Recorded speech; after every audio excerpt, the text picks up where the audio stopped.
Pakistan will soon be put back on the terror financing watch list by the Financial Action Task Force, an internal governmental body which develops policies to combat terror funding. 3 years after it was removed from the list, Pakistan has now been shamed globally again for sponsoring terror. Pakistan will get on that list from June 2018. They have time until then to make changes in their actions against terror groups. Being back on the list will place it under greater international scrutiny, make it more difficult to access overseas funding and directly hit its already ailing economy. The move is a part of a broader US strategy to pressure Pakistan to cut alleged links to terrorists waging chaos. Earlier, China, Turkey and the Gulf Cooperation Council were opposing the US-led move, but in the meeting, both dropped their opposition. My colleague Hamza now joins me live from Islamabad on this story. Hamza, how is this latest development being viewed in Islamabad circles? Well, Polami, that serious concerns are actually being raised in Pakistan across political circles and also across analysts and strategic analysts who actually are talking about the inefficiency of Pakistani government and the military establishment primarily for failing to take actions against organizations such as Falai Insaniyat Foundation, Jamaat-ud-Dawa and Hafiz Saeed himself.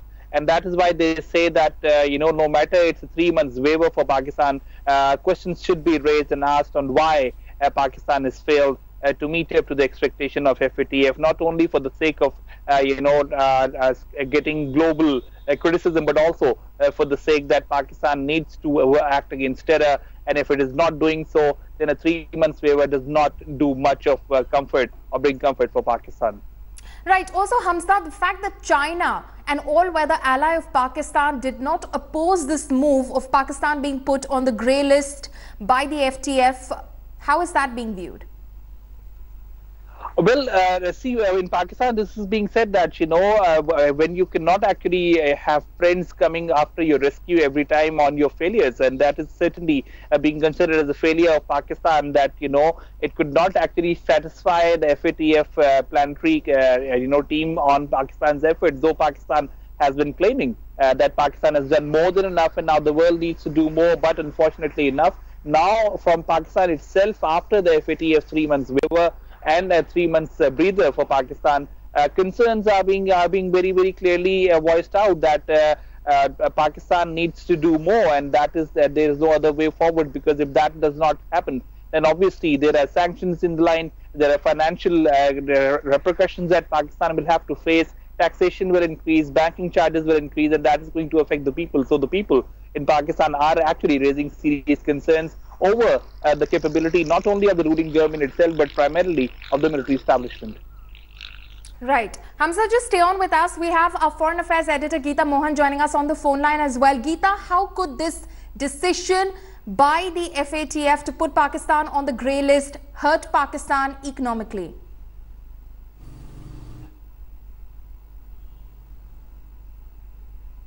Am I on?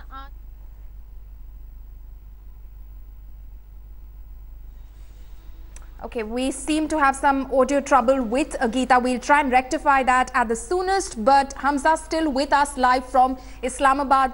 Hamza, how could this hurt Pakistan economically? The question that I was putting to Geeta, what are the apprehensions in Islamabad circles? Well, Pakistani, financial analysts actually say that it might not hurt Pakistan that much, because Pakistan already has been in the grey list before and was taken out later in 2015. But going forward, Pakistan does not see too much of a difficult course of Pakistan's movement. But it does say that there will be a slight increase in taxation, there will be a slight increase in scrutiny of Pakistani's banking transactions, of individuals, of companies with other companies abroad, and obviously there are going to be concerns on foreign direct investments coming into Pakistan. That is something that Pakistan is majorly concerned about, and that is why they say that actions needs to be taken. Pakistan does not see itself or wants actually to be on the grey list of FATF right. going forward. Hamza, just stay on with us because Mr. Sushant Sareen, defense analyst, in fact, joins us on the phone line right now. Mr. Sareen, this decision to put Pakistan on the grey list, it could be on that, in fact, it could be banned altogether by June 2018 by the FATF to be put on that grey list. How do you think this is going to hurt Pakistan? No, I think it is going to raise the cost of transactions. Every single transaction will undergo a level of scrutiny, which will cause delays. Delays means money. Many of the stuff which the Pakistanis were able to do or take for granted will not be possible anymore. And in any business decision, the kind of delays that are likely to happen and the kind of intense scrutiny that every transaction will be put through is a little debilitating in any business deal. So that is one. The other is that the message which it sends is that Pakistan is a country which is soft on terrorism, which facilitates terror funding, which actually promotes or supports terror groups which have been proscribed. And the image which this creates in the international business community is not one that any country would really want. Right. Then, of course, that is then backed on the kind of loans they are able to transact. And if you look at the Pakistani financial record over the last couple of months, they're virtually going, with a bowl in their hands to the international financial markets to borrow money. Those costs will go up. The interest rates are likely to go up. The bonds which they are planning to float will undergo scrutiny, and many people will not subscribe to those bonds. And if they then go to IMF and World Bank, as is being speculated, right, it will cause further trouble for them. So all in all, merely the grey list is certainly going to create a lot of problems for the Pakistani economy, which is already on the ropes. Right. Mr. Sareen, thank you so much for your inputs. We also have Mr. Peker Sehgal, defense analyst, on the phone line with us. Sir, how do you see this development, especially the fact that China did not oppose the proposal this time? It's a very interesting development. Pakistan was absolutely threatened by China, Russia and GCC countries supported by Saudi Arabia, particularly when it just done a recent quid pro quo with Saudi Arabia by sending thousands of would ensure blockage of this. But unfortunately for Pakistan, it stands totally named and shamed by the global watchdog, and Pakistan has been put on this grey list, which will have enormous economic consequences for Pakistan. International Monetary Fund, financial institutions world over, the World Bank is going to downgrade Pakistan's standing, thereby Pakistan's economy will head towards that collapse. Then the international banking institutions, the financial institutions are going to pull out of Pakistan, and Pakistan business community would find it extremely difficult to raise loans. Right. The greatest worry for Pakistan is that Pakistan owes a 300 billion sovereign debt to the rest of the world. This debt has to be serviced by June. Pakistan doesn't have the money to do so. All these years, whenever Pakistan was in a difficulty, it was the United States of America which was coming to their aid and giving them the requisite money to get out of this. Now that the Americans have masterminded this, neither the Americans nor the Chinese are likely to come to the Pakistani assistance. Right. With the result, the Pakistan rating internationally will collapse. Absolutely. Pakistan will head towards an economic disorientation, disintegration and economic collapse. Absolutely. Mr. Sehgal, thank you so much for those inputs. Also, our Foreign Affairs editor Geeta Mohan joins us on the phone line right now. Geeta, 2018 is election year in Pakistan. Which way will Pakistan go? Will it rein in these terror networks that are in fact orchestrating chaos in the region from Pakistani soil, or will political compulsions weigh in?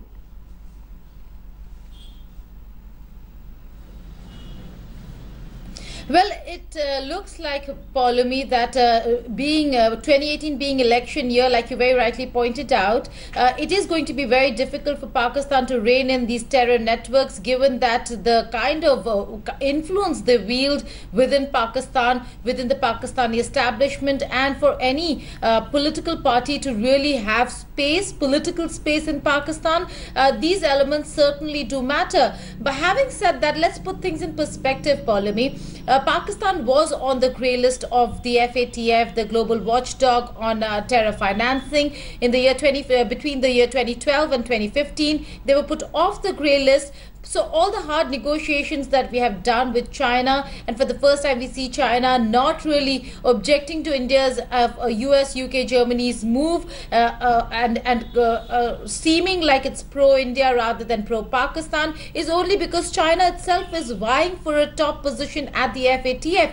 What happens after the negotiations, Polemy? What happens when China becomes a part of, gets a top position at the FATF? Will China continue to support India then? Or will then China ensure that a concerted effort is made to put Pakistan back off the grey, off the grey list of the FATF? These are things that need to be considered. For now, it's good news for India. Pakistan technically is on the grey list, and the decision will of it being on the grey list will be in June 2018 when the list will come out. So technically the decision already has been made. It's only a matter of procedure now. Okay, it's only a matter of procedure. Geeta Mohan and Hamza Amir, thank you so much for those details.